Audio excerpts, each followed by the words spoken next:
nažalost, presude Gotovini i Markaču, pa u prvom stepenu i Ramošu Haradinaju, dakle, pokazuju da pravda nije bila jednaka za sve.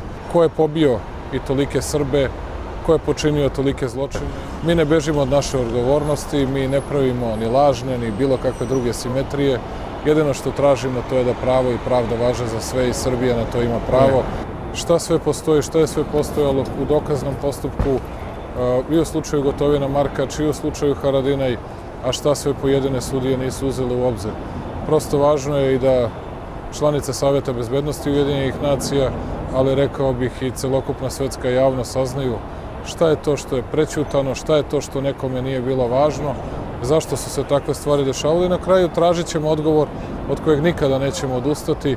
Izvinite, ko je pobio tolike Srbe? Izaćemo mi sa konkretnim zahtevima, pre svega da mnogi osuđenici koji su državljani Srbije da mogu da izdržavaju svoje kazne na teritoriji Republike Srbije. Mislimo da su za to sazreli uslovi. Srbija je pravno uređena država, Srbija je to pokazala i svojim odnosom prema Haškom tribunalu i prema međunarodnim institucijama. Mi smo sve zahteve koji su prema nama bili upućeni ispunili. Dakle, 3200 zahteva Haškog tribunala ispunili smo tačno, dakle, a toliko je traženo od nas. Što se tiče arhive i dokumenta, imamo samo neke novijeg datuma koji još nismo ispunili u okviru tehničke saradnje i to ćemo ispuniti. Pa šta još neko hoće? Šta je to što još treba da uradimo, a niko od nas više ništa ni ne traži, niti bilo ko ima bilo kakve primedbe na ono što smo mi učinili. Izvinite što smo se drznuli da mi imamo pravo da imamo primedbe, što smo se drznuli da imamo svoju glavu, svoj mozak, što smo se drznuli da pitamo samo ko je ubio te ljude. Ko je proterao 250.000 Srba sa prostora Hrvatske, dakle, da li to najveće etničko čišćenje posle Drugog svjetskog rata, da li je neko za to kažnjen ili nije? Da li je za 1.500 ubijenih ljudi u akciji Oluja neko odgovarao ili nije? Ali da se borimo za drugačiji i bolji status koji će Srbija imati u budućnosti i ovde u Ujedinjenim nacijama. Nadamo se i kad uđemo u Evropsku uniju da će drugačiji biti stav prema Srbiji mnogih u svetu koji budu čuli ovu današnju raspravu. The most important task before the tribunal was to contribute to the reconciliation efforts in the Western Balkans.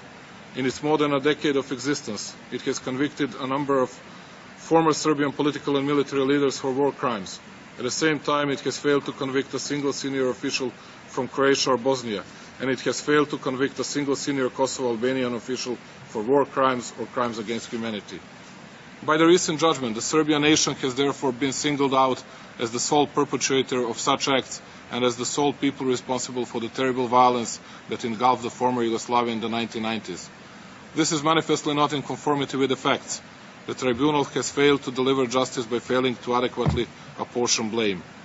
It is to be underlined that the wars in the former Yugoslavia have been civil, ethnic, and even religious ones. There was no innocence in the face of evil. All parties were the warring ones, and there were victims on all sides as well as criminal acts.